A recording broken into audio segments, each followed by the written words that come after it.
Baik, bismillahirrahmanirrahim. Assalamualaikum warahmatullahi wabarakatuh.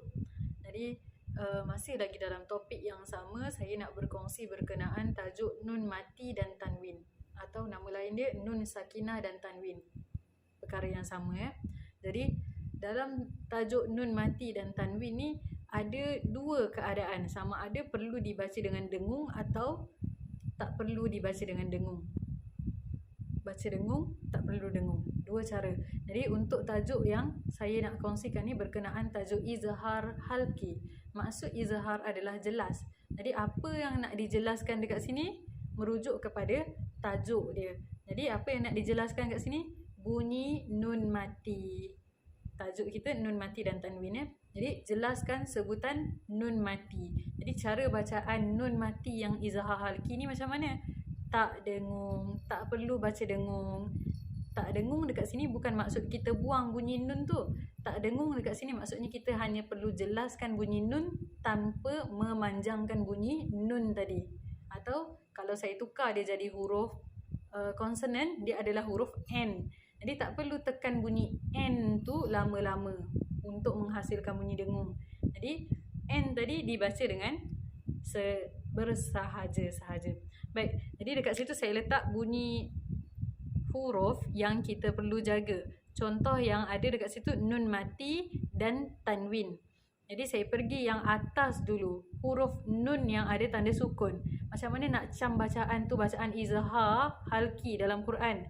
Nun dia dah ada tanda sukun. Siapa yang dia jumpa kat situ kita kena jaga dia jelas. Bila dah jaga bunyi nun yang pertama tadi jelas, automatik huruf sebelah dia pun kita akan baca jelas juga. Jadi untuk huruf nun tu dah memang ada tanda sukun, terang-terang dekat situ dia dah jadi hukum izhar halki. Jadi yang kedua, pergi pula pada bentuk tanwin dalam Quran. Bentuk tanwin ni memainkan peranan, sama ada bacaan tu perlu dibaca dengung atau bacaan tu tak perlu baca dengung. Jadi macam mana nak cam bentuk tanwin ni dalam Quran?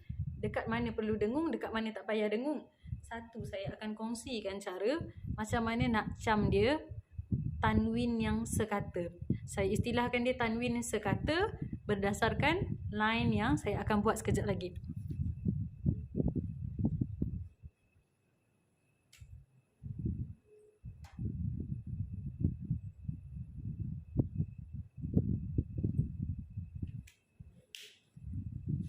Baik, macam mana yang dikatakan sekata? Garisan atas dan garisan bawah sama betul-betul langgar garisan yang sama.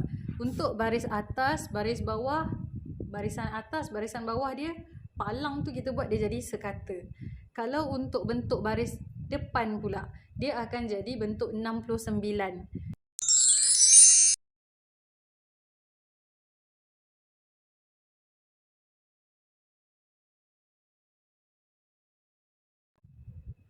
Baik, jadi itu berkenaan bentuk tanwin dalam Quran yang izhar halki. Jadi cara bacaan dekat situ tidak dengung, atau kita kata tak payah dengung. Tak payah dengung tapi bunyi nun kena ada. Sebab nun mati ataupun tanwin yang simbol yang saya letak dekat atas tu merujuk kepada cara macam mana nak jelaskan bunyi nun dekat situ. Jadi dekat sini bila kata tak dengung, bukan maksud kita hilangkan bunyi nun, tapi kita sebut bunyi nun tu tepat pada makhraj dia. Jadi kena pergi pula pada topik makhraj. Makhraj huruf nun duduk dekat mana? Makhraj huruf nun, angkat hujung lidah, tekankan dekat lelangit. Jadi bila dah tekan betul-betul, dia akan jadi bunyi nun mati yang jelas. Baik, contoh yang saya letak dekat situ, an'amta. Huruf nun ada tanda sukun, bertemu dengan huruf ain, bacaan tak perlu dengung, jelaskan bunyi nun betul-betul, angkat hujung lidah, tekan dekat lelangit betul-betul, dia akan jadi bunyi an'amta. Kesilapan yang berlaku kalau baca tak tekan lidah tadi betul-betul dekat lelangit, apa jadi? Hanya langgarkan sahaja lidah tu, bagi dia berlaga dengan lelangit ke atas, dia akan jadi kesilapan. Contoh bacaan siratal ladzina an'amta, itu bacaan yang sepatutnya kita baca. Tapi boleh berlaku kesilapan kalau kita tak tekan betul-betul lidah kita tadi dekat lelangit, apa jadi? Siratal ladzina an'amta. Ana kat situ dah jadi bunyi tambahan. Siratal ladzina an'amta. Kenapa jadi ana? Sebab lidah tak tekan betul-betul. Jadi kalau ditekankan betul-betul dia akan jadi siratal ladzina an'amta. Baik, itu untuk kalimah yang pertama. Huruf nun mati bertemu dengan huruf ain. Baik, kita pergi pula pada yang kedua dan yang ketiga, bentuk tanwin. Untuk nun mati dalam tajuk izhar halki senang nak cam sebab nun mati dah ada tanda sukun. Bagaimana pula kalau dia ada tanda tanwin? Jadi yang ni tadi nun mati dengan ain.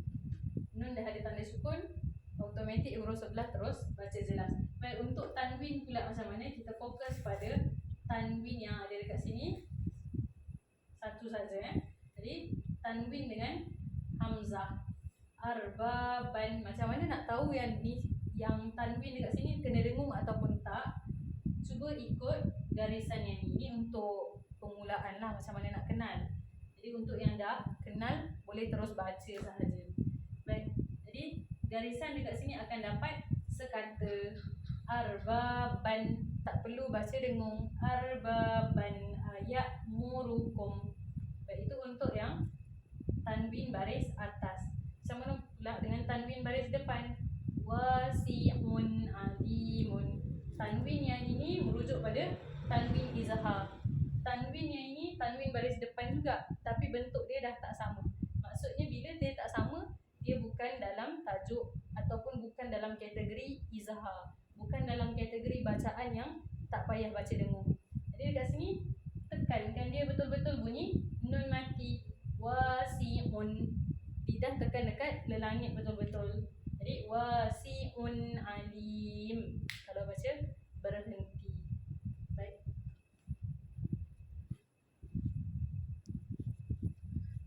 Secara kesimpulan, bacaan izhar halki tak perlu baca dengung. Apa yang nak kena buat kalau jumpa bacaan ni dalam Quran, jelaskan sebutan nun mati. Baik, itu sahaja perkongsian untuk kali ini.